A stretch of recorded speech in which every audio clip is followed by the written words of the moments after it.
Hey, this is my, I guess, introduction video. Figure out how to pin it so that if anyone's wondering what I'm doing over here, they can refer to this video and get the scoop. I'm not gonna give the full backstory on all the what's, whens, wheres, and whys of how we got here. I'm just gonna deal with what here is right now and what's going on. So my name is Chris Sorensen, and my son Evander and I bought this 1973 41-foot Coronado center cockpit sloop on April 18th. We moved her down to the Des Moines Marina, just outside the Seattle airport. And starting on May 1st, we moved aboard and have been living on her full-time and long-term. No, we don't live in a marina, and I'm not in that marina right now. But we were staying in the Des Moines Marina while we brought up all the stuff from storage units and got the boat ready to go and did all these things. So now the boat is as ready as it's going to be, at least for us to get out of the marina, which we did. Spent a few nights on a mooring ball, broke some stuff, went back to the marina, fixed a few things, got back on the mooring ball. Epic. Loved it on there. And then weather turned, winds backed into the south, and that spot was just totally unprotected against southerly winds. So we motored up here to Poolsbo, Washington, which is gorgeous. There's a bay, beautiful anchorage out here, as well as a marina over here. I'm on the linear dock here at the marina. We had to pump out the head, refill the fresh water, top off our batteries, do all those things. And so we got ourselves 2 nights on the linear dock to get that accomplished. Discovered this is a Scandinavian, like, touristy town. So there's all, like, Scandinavian stores. So I went in, we just went shopping, and we got all these, like, Dutch treats, salted licorice and those rusks, what I'm talking about, that you put the butter and the chocolate sprinkles. We got all kinds of goodies, which is nice, to have little treats when you're on the boat.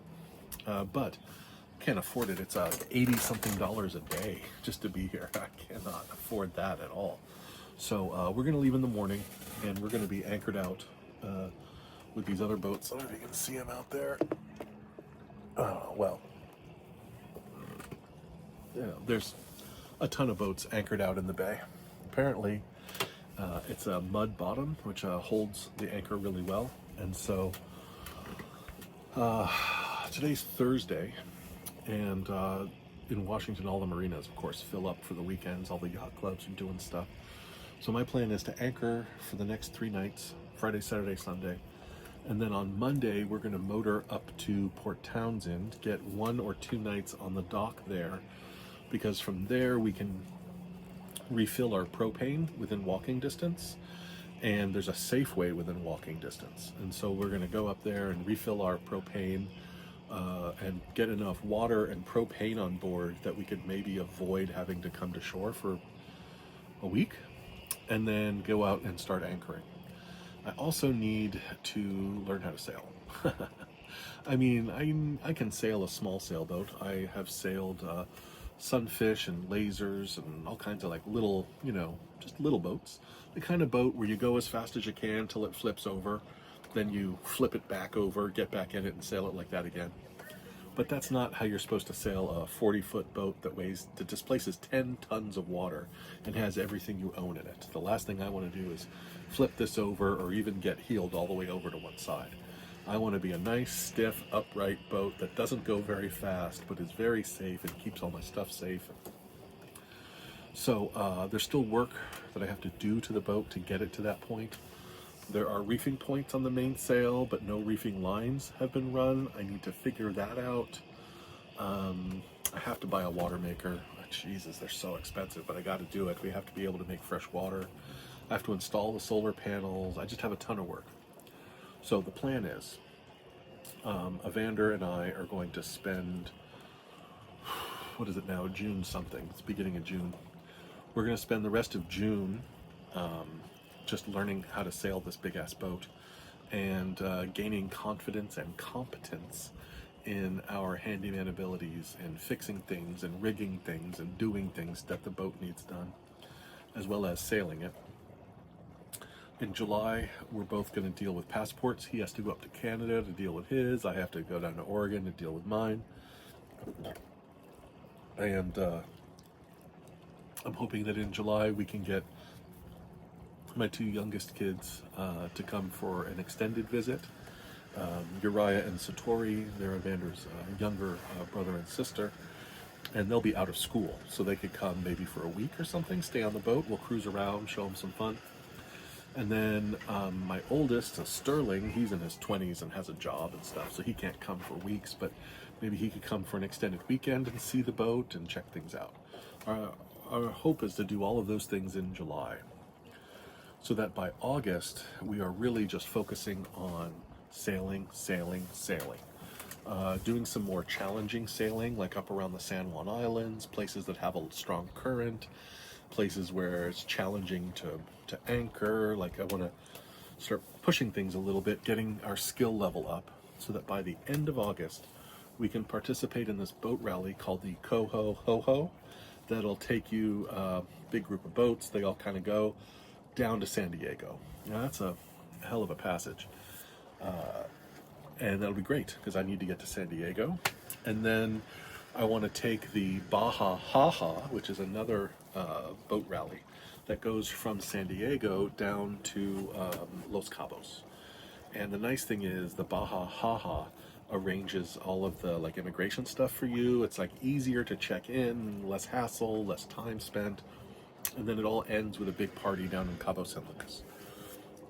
So if we do both of those rallies, then that'll put us down in Los Cabos and cruising the Sea of Cortez, which is that the water between Baja and the mainland. Cruise Sea of Cortez till the end of the year, maybe, or maybe sometime in December start cruising south and do the western Pacific side of Mexico, and then ultimately Panama Canal, and then into the Caribbean. That's the goal. I retired, quit, I don't know what you want to call it, but I don't work anymore. And I had what I thought was plenty of money put aside to buy the boat, fix it up, and get me down to the canal, and still have enough money to live on for a year. That's not working out quite that way. So I need to, I need to do less stuff to the boat, unfortunately. I can't afford to do everything I wanted. Which is part of the reason why we're definitely going to do the canal and not go across the Pacific. But I need to accomplish the rest of the tasks that the boat needs as cheaply as I can, and learn how to sail, which means I need to stay the hell out of these marinas. I mean, even the cheapest one up here is going to be $60 a day for this boat.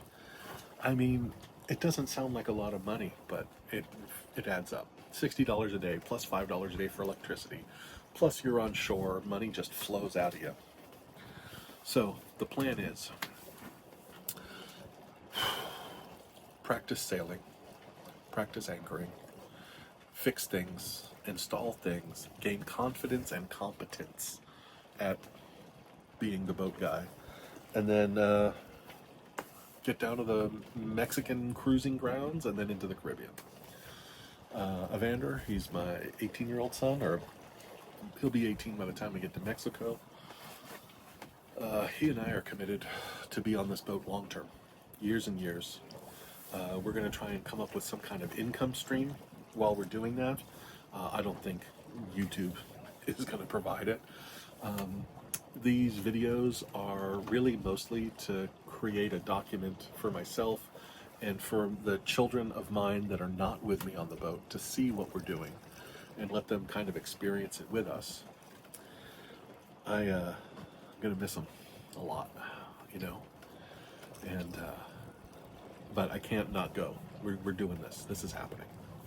So, yeah, we'll see. I want to figure this out and get to Mexico. So if you see this video, right, and you're thinking, oh, I want to learn something, not from me. I have nothing to teach you.